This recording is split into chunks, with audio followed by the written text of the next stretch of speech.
हाथी शौच करने के बाद अक्सर दीमक के टीले से अपना पिछला हिस्सा रगड़कर साफ करता है। दीमक के घोंसले की सूखी और कठोर सतह उसके शरीर पर चिपकी गंदगी आसानी से हटा देती है। तेज गंध सुरंगों के रास्ते जमीन के भीतर फैल जाती है, लेकिन अंदर रहने वाली लाखों दीमक जरा भी परेशान नहीं होती, क्योंकि जमीन से लगभग 3 मीटर नीचे अंधेरे की गहराइयों में एक ऐसा जीव मौजूद है जो पूरे साम्राज्य से भी ज्यादा महत्वपूर्ण है। वह है दीमक रानी, टर्माइट की रानी। अगर तुम उसे देखो तो शायद विश्वास ही न करो कि उसका संबंध सामान्य दीमकों से है। शुरुआत में वह बाकी दीमकों जैसी ही दिखती है, लेकिन परिपक्व होने के बाद उसका पेट अपने मूल आकार से लगभग 300 गुना तक फूल जाता है। वह सफेद मांस की एक विशाल गठरी जैसी बन जाती है, जिसकी लंबाई 8 से 15 सेंटीमीटर तक हो सकती है। उसका विशाल शरीर उसकी चलने फिरने की क्षमता पूरी तरह छीन लेता है। अब उसका एक ही काम है, लगातार अंडे देना। औसतन हर 3 सेकंड में एक अंडा। एक दिन में लगभग 30,000 अंडे, 24 घंटे बिना रुके, और यह सिलसिला 50 साल तक चल सकता है। मजदूर दीमक उसके आसपास आते जाते रहते हैं। ऐसा लगता है मानो वे अपनी रानी की पूजा कर रहे हों, लेकिन सच में वे एक ऐसी जीवित मशीन की देखभाल कर रहे होते हैं जो कभी बंद नहीं होती। रानी खुद खाना नहीं खा सकती। मजदूर दीमक भोजन चबाकर उसे खिलाते हैं। वह खुद सफाई भी नहीं कर सकती, यहाँ तक कि उसका मलमूत्र भी दूसरे दीमक साफ करते हैं। यहाँ तक कि जब वह बूढ़ी या बीमार पड़ जाए तब भी मजदूर उसे रुकने नहीं देते, क्योंकि पूरे साम्राज्य का भविष्य उसके पेट पर टिका है। उसके पास हमेशा एक और छोटा जीव रहता है, दीमक राजा। कई कीटों में संभोग के बाद नर जल्दी मर जाते हैं, लेकिन दीमकों में ऐसा नहीं होता। दीमक राजा पूरी जिंदगी रानी के साथ रहता है और लगातार प्रजनन में मदद करता है। लेकिन असली चमत्कार यह नहीं कि रानी कितने बच्चे पैदा करती है। चमत्कार यह है कि वे बच्चे आगे चलकर क्या बनेंगे। एक ही अंडा मजदूर, सैनिक, नया राजा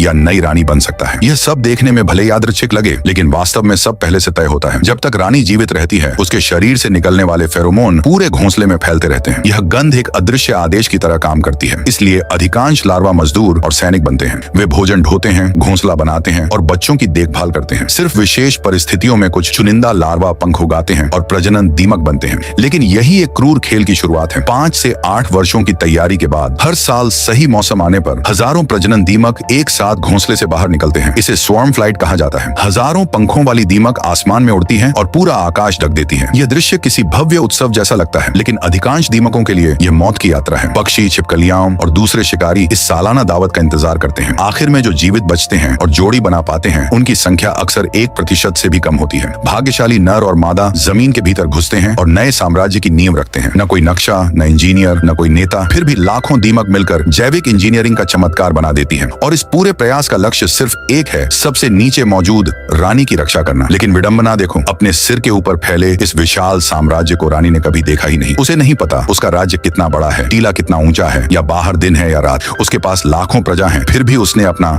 साम्राज्य कभी नहीं देखा। उसे रानी कहा जाता है, लेकिन सच में वह इस साम्राज्य की सबसे कम स्वतंत्र कैदी है।